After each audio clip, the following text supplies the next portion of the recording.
It's Friday night and we're driving down to Canmore again, down the Icefields Parkway, and this time we've got a convertible. Unfortunately it's not very sunny, so we're frigging freezing, but we're still very excited, and we're hoping when we drive back it'll be nice and sunny, we'll be able to drive back all the way and see the mountains. All the mountains around us.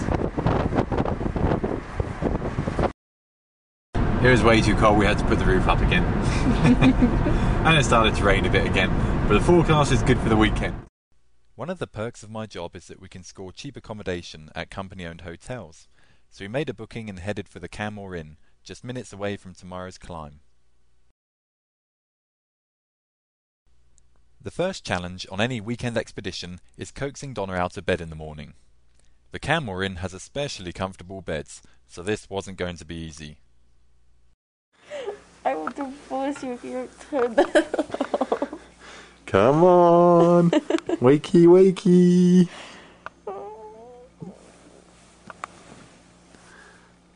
We could see the mountain from our bedroom window, so while Donna went about her morning reanimation routine, I scoped out the route. The climb starts at the dam near Grassy Lakes, where we went climbing on my birthday. A trail winds its way up through the trees to the scree slopes below the mountain. From there, it's a steady uphill scramble to traverse the base of the mountain above the cliff bands. The proper climbing begins near the trees at the bottom of the North-East Buttress. There are 12 pitches in total on our selected route. The first 4 should be fairly straightforward, but then the climbing gets a little more interesting, with some steep exposed sections, but nothing more difficult than 5.6. The whole route is well protected, with lots of fixed pitons for building belay anchors. The descent route is a steep hiking trail down the backside of the mountain. Our first stop was to pick up some food.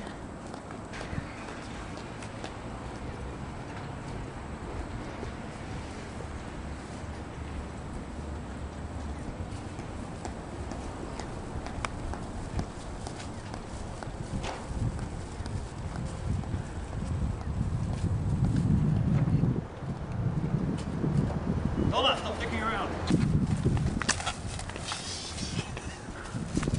Hello? Fully supplied, we made the short drive to the mountain. There was no mistaking Harling Peak looming over us as we drew closer.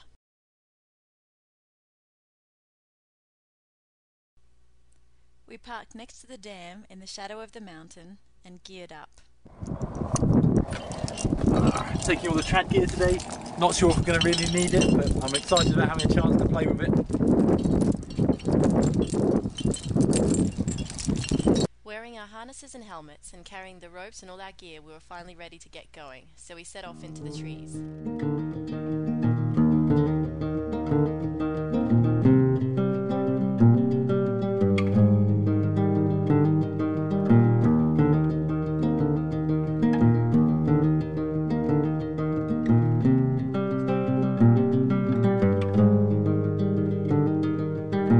One night to be confused, one night to speed up truth. We had a promise made, 4 hands and then away. Both under influence, we had divine sense to know what to say. Mind is a razor blade. It was a long, steady hike around the base of the mountain, and it took longer than we expected. But the terrain wasn't as scary as it looked from the town. Jamie was very pleased just to touch the base of the massive cliffs rising above us. We hadn't even got to the proper climbing yet, but it already felt like we were a long way up. As we neared the start of the climb, we spotted a couple of climbers a long way above us. We had deliberately set out a little later than we could have that day because we didn't want to hold up other faster climbing parties on the route below us. As it turned out, that wasn't such a great idea. We needed all the time we could get. Okay, Donna is tying into the double ropes, getting ready to belay me on the first pitch. How you feeling, Donna? Not too bad. A bit nervous? A bit nervous, yeah. There are a lot of firsts on this trip. We're taking the double ropes, which we've practiced with but never used on a multi-pitch climb. And we're climbing with backpacks. Donna's never climbed with a backpack. And it's 12 pitches!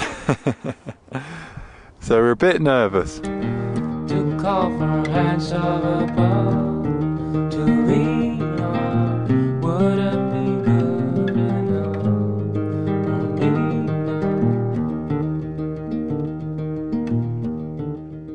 now? Our climb began with a scramble up a very low-angle, loose scree slope, which is very different to the crag climbing we're used to. It's like quicksand or something, you just keep falling. But we're about to hit the real rock, so things should pick up in a minute. And sure enough, we found our first bolt shortly afterwards. So I clipped in, Jamie led the way up the North-East Buttress, and I followed him afterwards. So what's your verdict on this climb so far, Donna? Verdict is probably still out for this one so far. We just had a bite to eat. This is our the top of our second pitch. It's been kind of very loose so far and low angled. We just had some lunch. So now we're going to carry on up. The more steeper climbing is still to come.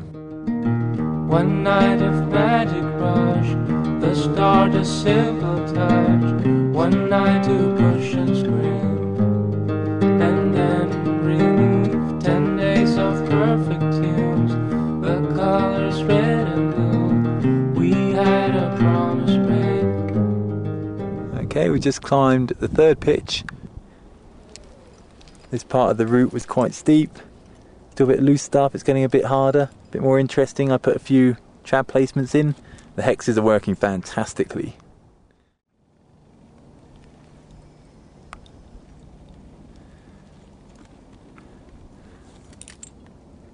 We've just figured out where we are. We're about to start pitch 5, which means we've only done a third of the climb and it's 4 o'clock, so there's still a long way to go. So we're having a bit of a dilemma about whether we should try and push forward and still go to the top. We want to be at the top well before nightfall, or whether we should rappel down. The climbing's getting steeper and trickier, so it's a tough call. Okay, we're at the top of pitch 5 and we decided, in the interest of safety and time, to call it a day. There's still a lot of the mountain left to go, but it's raining again, everything's getting slippery. I wasn't feeling very confident making my pro placements in the time we had left. So we decided that we'll call it a day here and maybe come back, give it a go another day. That's the route up that we've taken. We were really disappointed to give up on the climb, but we had to be realistic, and the last thing we wanted was to be 1,000 feet up the cliff face in the pitch black. So after taking a moment to take in the view, we prepared to rappel down. First, Jamie demonstrated how not to throw the ropes down the mountain, and then we were on our way. The bolts on this route were not suitable for rappelling from directly, so we had to leave some of our slings behind. This was the first time we've ever left gear on the mountain, so Jamie was a little emotional. To call for hands above, to lean on, wouldn't be good enough for me. To call for hands above. We got to the base of the climb just as the sun was starting to go down and started the long hike back down the mountain. The sky ahead of us was beautiful as the sun set, but behind us some very dark clouds were massing. It was going to be a race to get down before the weather broke. We made it back to the dam just as the last bit of daylight disappeared and the rain started. It had been a long day. Our first attempt at Ling wasn't a complete success. We figured we got to about here on the mountain. But it wasn't a complete failure either. We gained some experience on the mountains and learned some valuable lessons, mostly that we need to start much, much earlier in the morning on these big expeditions. It was a big transition from the sport climbing we're used to, and I guess it takes more than a day to become a mountaineer. It would have been great to make it to the top, but the main thing is we made it back. We felt like we'd made the right decisions.